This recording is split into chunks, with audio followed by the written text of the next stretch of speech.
척추 수술은 누구나가 마지막 수단이다 라고 생각하면서 한방, 양방 이런저런 치료를 다 해보시다가 그 고통을 못 이기셔서 수술대에 누워 수술을 받았지만 만족할 만한 결과가 안 나오고 또 나왔더니 또 다시 또 재발하는 그런 후유증이 자주 일어나는데요. 그 이유를 한번 알아보도록 하겠습니다. 그 이유를 알기 위해서는 두 가지의 척추 구조를 먼저 이해를 하셔야 합니다. 네, 그 첫 번째는 이 장골이라고 하는 가장 큰 뼈인 골반을 대들보로 해서 이 척추가 세워져 있다는 것입니다. 척추는 이 골반을 중심으로 해서 전체적인 모양이 피라미드 모양의 안정성을 가지고 있습니다. 이 대들보 역할을 하는 이 골반이 틀어지게 되면 위에 있는 척추는 어쩔 수 없이 변형이 될 수밖에 없습니다. 네, 두 번째 이해를 하셔야 될 것이 목뼈는 들어가고 등뼈는 나오고 허리뼈는 들어가고 천추는 들어가는 즉 2S 라인으로 이 척추 모양이 만들어져 있다는 걸 이해하셔야 되겠습니다. 이렇게 척추가 들어가고 나오고 들어가고 나오고 이게 되어져 있는 이유는 이 목뼈가 들어가고 허리뼈가 들어가서 이 흉추 등뼈 안에 있는 오장육부의 움직임에 방해가 되지 않고 또 충격을 흡수해서 전달하지 못하도록 구조화되어 있습니다. 문제는 이 들어가져 있는 목뼈와 이 허리뼈가 일자목 또 일자 유추가 되게 되면 척추간 사이가 좁아지면서 디스크의 압력을 전달할 수밖에 없습니다. 그러면 디스크가 밀려 나오는 이유를 설명해 보겠습니다. 자, 골반이 틀어지게 되면 척추가 한쪽으로 기울겠죠.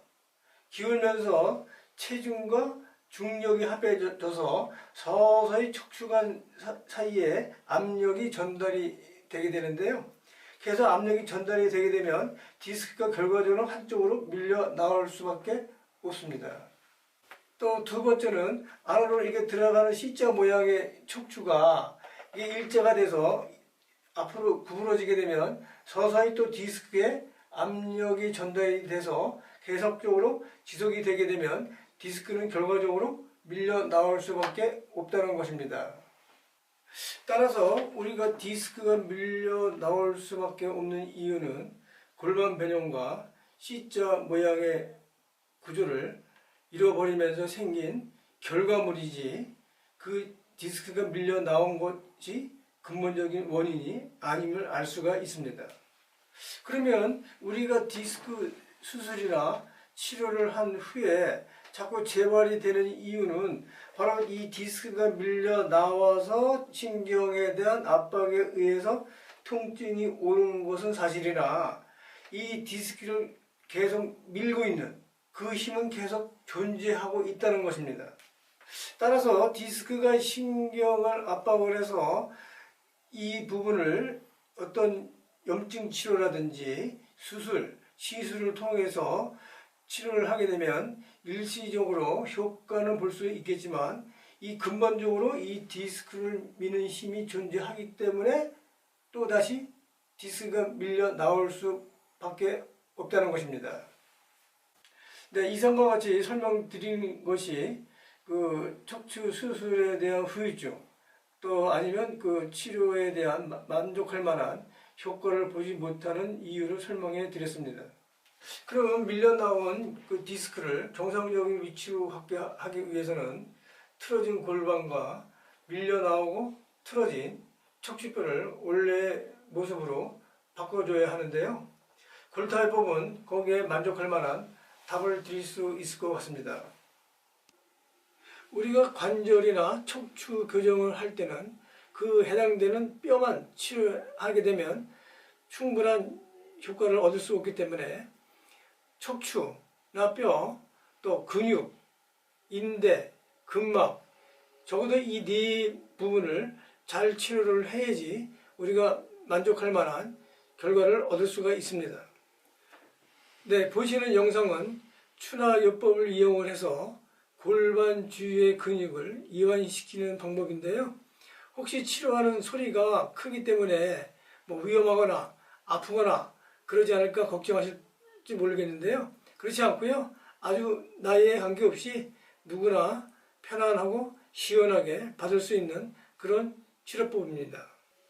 네, 두 번째 치료 방법으로는 도침을 사용하는데요. 이 도침이라고 하는 것은 일반 침과 달리 이 칼처럼 되어 있다라고 해서 도침이다라고 합니다. 이 도침을 왜 사용하는가 하면 수술 후에는 수술 부위가 유착 조직이 생성하게 되어 있습니다. 이 유착 조직은 늘어나지 않기 때문에 관절의 가동성을 제한할 수 있습니다. 그래서 이 도침을 이용해서 유착 조직을 치료하는 그런 시술을 받게 되면 훨씬 허리가 수술받은 부위가 이게 부드러워지는 걸 느낄 수가 있었습니다. 네, 사혈요법은 통증이 있거나 부어 있는 것은 그 부위에 압력이 올라가 있거나 또 어혈이 있다라고 판단하는 것이기 때문에 그 부위에다가 침대를 만든 후 이 석션을 통해서 나쁜 피를 제거하는 또 압력을 떨어뜨리는 그런 치료를 사혈요법이라고 합니다. 그래서 골타요법에서는 척추는 뼈는 골타요법으로 치료를 하고 또 도침으로 근육 인대를 치료하고요. 또 사혈요법으로 또 이 나쁜 피를 제거하고요. 또 이제 하나 남은 게 이제 근막인데요. 이 근막은 약침을 이용해서 이 치료를 합니다. 이 약침은 이 자초로라고 하는 식물로 만든 그런 약침인데요. 이 자초 약침은 근막을 이완하는데 아주 좋은 효과를 얻고 있습니다. 네, 어떻게 유익한 정보가 되셨습니까? 네, 그럼 다음 시간에는 또 잘 안 낫는 그 질환 중에 하나가 역류성 식도염이 있는데요. 한번 또 거기에 대해서 알아보도록 하겠습니다. 감사합니다.